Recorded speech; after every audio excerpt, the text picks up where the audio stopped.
2시간 전에 마감한 트레이더가 생생하게 전하는 글로벌 마켓 리뷰 델타1입니다. 한국 증시는 종합주가지수 2860포인트대까지 밀린 것이 큰 이슈이겠지만 글로벌 관점에서는 독일 10년 국채가 드디어 마이너스권을 탈출하기 직전까지 금리가 올랐다는 것이 가장 큰 이슈입니다. 이것이 매크로 관점에서는 어떤 의미인지, 그리고 트레이딩은 어떻게 연결시킬 수 있는지 등을 이야기해 보겠습니다. 일단 아시아 세션 리뷰부터 시작합니다. 코스피 선물은 월요일 장마감 30분을 남겨놓고 강력한 선물 매수가 들어오면서 베이시스가 개선된 채 마감이 된지라 개장 초에는 기관들이 현선물 매수가 추가로 들어오면서 일시적으로 385선을 넘기도 했습니다. 하지만 외국인들은 정반대로 현선물 매도를 쌓았고 지수가 눌릴 때도 선물 매도, 반등할 때도 선물 매도를 조금씩 쌓으면서 상방은 제한적이라는 메시지를 주었는데요.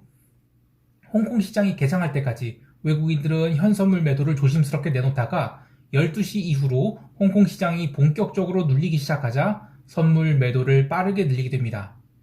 외국인들이 선물 매도가 점심부터 늘어나서 장 마감 직전까지 6천억 넘게 쌓이게 되는데요. 이렇게 지난주 금요일부터 월, 화, 사흘간 선물 숏포지션이 미결제 약정이 무려 22,000계약이 쌓이게 되었어요. 그리고 어제 종가가 사실상 종가 저가나 다름없이 끝난지라 여기서부터는 시장을 밀어내는 것은 가속도가 붙을 수 있는 상황이 되었습니다. 특히 오늘 점심 이후로 외국인이 선물 매도해도 평균 선물 베이시스는 마이너스 0.4포인트에 불과했죠. 그래서 프로그램 매도가 얼마 나오지 않았어요.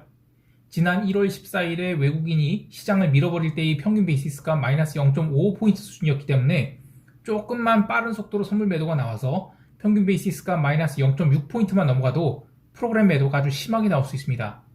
그리고 선물 베이시스 말고 합성 선물도 고려해야 되는데 아직은 합성 선물에서 리버셜 조건이 나오지 않고 있어요.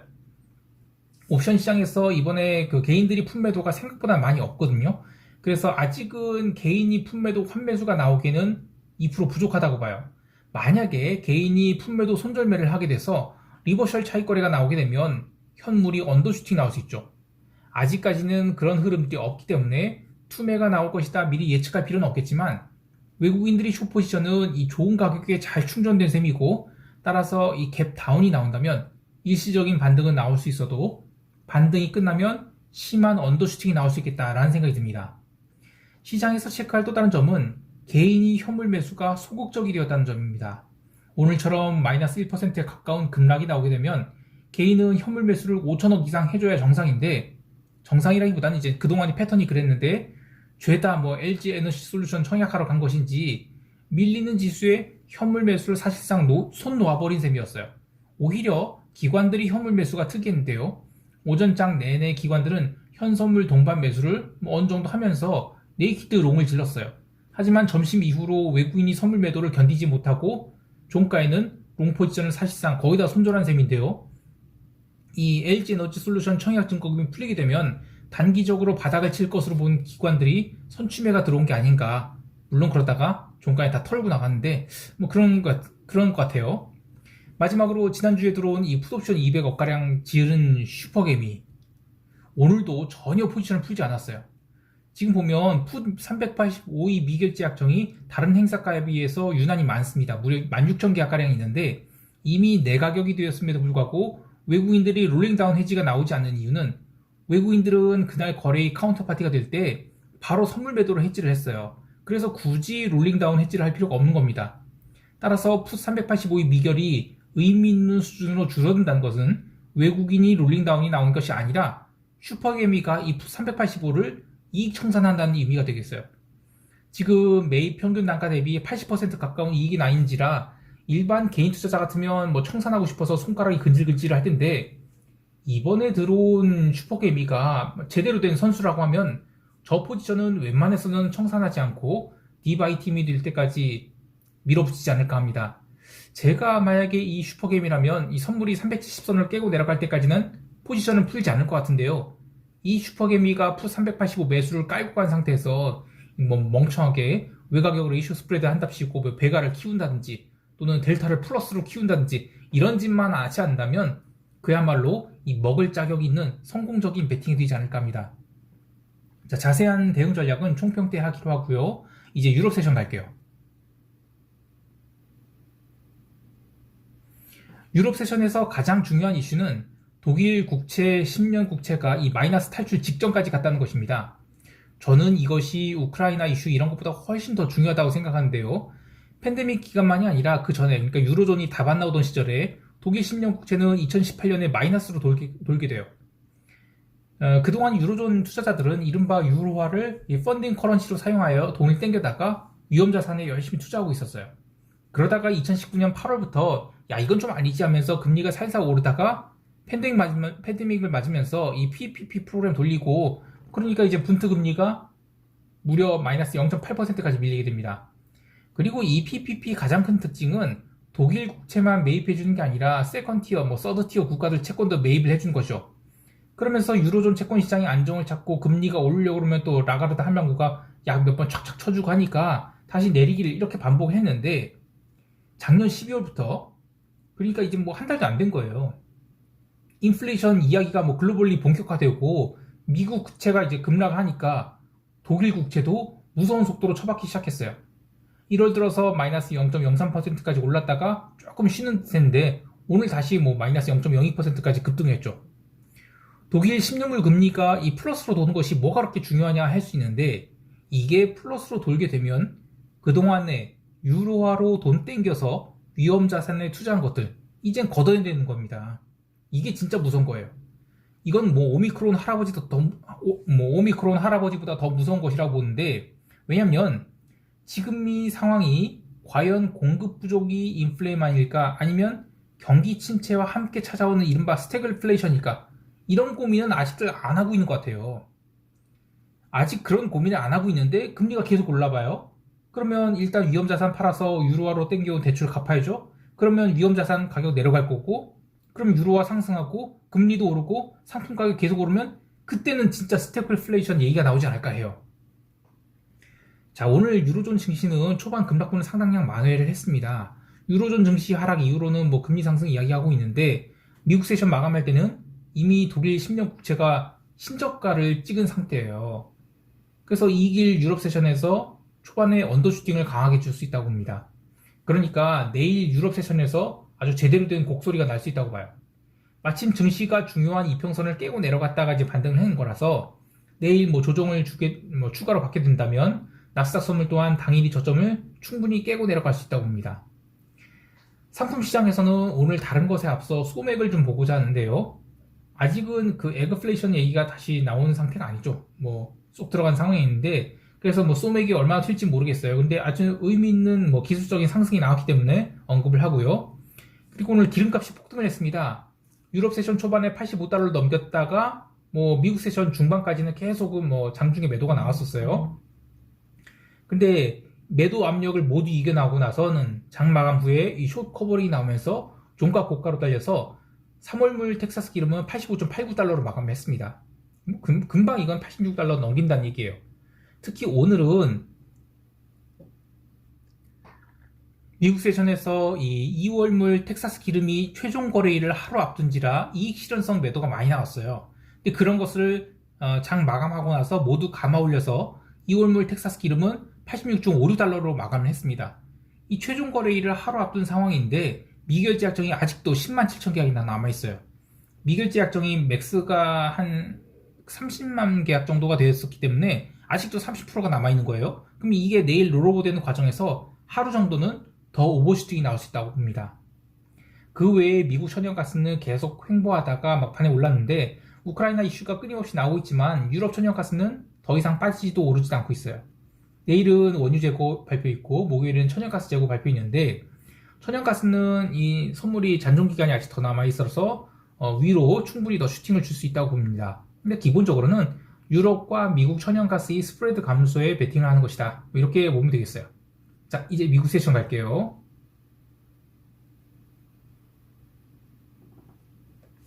미국 지수 선물이 하락이 어디에서부터 기인했는지를 이 시황을 보는 사람들이 모두 다 다르게 이야기하고 있지만 저는 오늘 BOJ가 사고를 친 것부터 시작한다고 생각하고 있어요.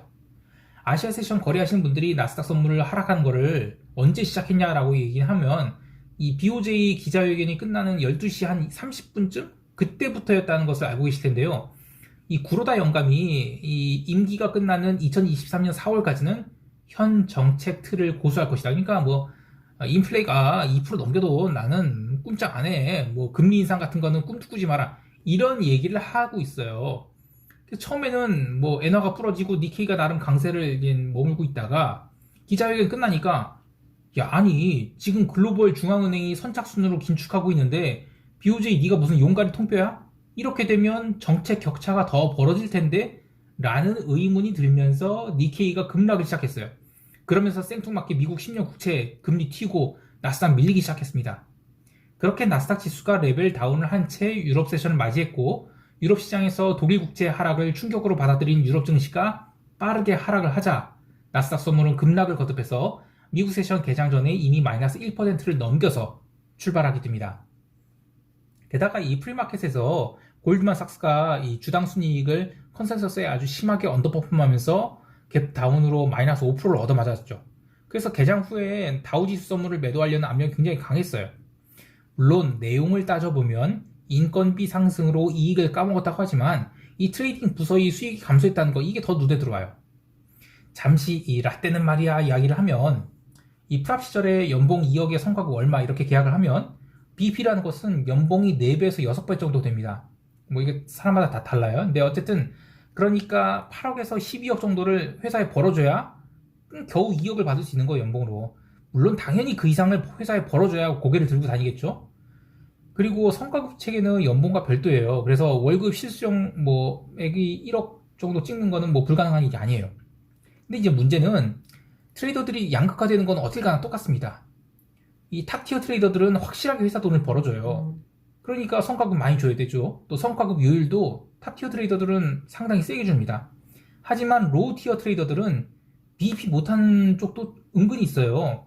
그리고 손실만 끼치고 뭐 퇴출되거나 한참 헤매는 친구들 많습니다. 근데 시장이 어려워지게 되면 이 로우티어 트레이더들이 늘어나게 돼요. 그러면 이 회사가 벌어들이는 건 어쨌든 탑티어 트레이더들은 열심히 버니까 거기서 성과급 빼줘야죠. 그리고 로우티어 트레이더들이 깨먹은 걸 또 빼내야 됩니다. 그러니까 시장이 안 좋아지면 인건비 비중이 높아지고 수익성이 나빠지게 되는 거예요. 따라서 이 골드만삭스를 포함해서 어제 실적 발표를 한 이 JP모건이 트레이딩 사업 기대치 미스가 나온 거는 그만큼 시장이 어려워지고 있다는 것을 반증한다고 할 수 있어요. 자, 그렇게 개장 후에 다우지수 선물이 강하게 밀린 동안 나스닥 선물은 나름 반등 시도를 여러 번 했는데요. 유럽 증시가 장 초반 기록한 저점에서 꾸준히 매수세가 들어오면서 반등을 하자 선물도 15,400을 일시적으로 돌파하기도 했습니다. 하지만 그 이후로 꾸준히 매도가 나오면서 결국 새벽 3시경 15,250선까지 밀렸는데요. 더 이상 매도가 나오지 않는 줄 알았지만 이 기술적 반등이 끝나고 나서 새벽 5시부터 다시 밀리기 시작하자 장 마감 직전에는 15,170포인트까지 밀리게 됩니다. 시장의 하락을 견인한 종목이 딱히 무엇이라고 할 수 없을 정도로 모든 종목이 그야말로 빠따를 쳐맞았어요. 특별히 눈에 띄는 종목 몇 가지를 이야기하면 모더나가 마이너스 8.85% 밀리면서 연중 최저치를 갱신하고 있는데 이거 100달러 초반까지 가야죠. 그리고 스타벅스와 뭐 에스티로더 같은 이 소비재가 연일 빠지고 있고 또 로빈후드가 연일 신저가 갱신하면서 오늘은 마이너스 5% 정도 하락해서 14.4달러까지 내려왔는데 이건 매수 찬스로 여겨지는 12달러에 가까워지고 있습니다. 예, 기다리고 있습니다. 자, 그런데 변동성은 조금 다르게 움직였어요. 내일이 변동성 선물 1월물 만기인지라 이 변동성 선물이 이익 실현이 겹치면서 변동성 상승률 자체로는 18%가 올랐긴 하지만 변동성 선물 2월물은 얼마 오르지 않았어요. 이 빅스 지수가 22.79포인트로 마감한 것에 비해서 2월물 변동성 선물은 23.2포인트예요. 스프레드가 0.5포인트 되지 않죠. 이것은 변동성 선물 1월물 만기가 끝나게 되면 변동성이 얼마든지 아래로 양쪽으로 다 터질 수 있거나 아니면 시장이 하락을 한다 하더라도 점진적인 하락이 나와서 변동성이 상하지 않을 수 있음을 보여줍니다. 이 두 가지 모두 지수 선물이 상승과는 거리가 멀어요. 따라서 시장 반등은 아직은 요원하다 이렇게 보고 있습니다. 자, 이제 시장 총평하면서 대응 전략 이야기해 볼게요.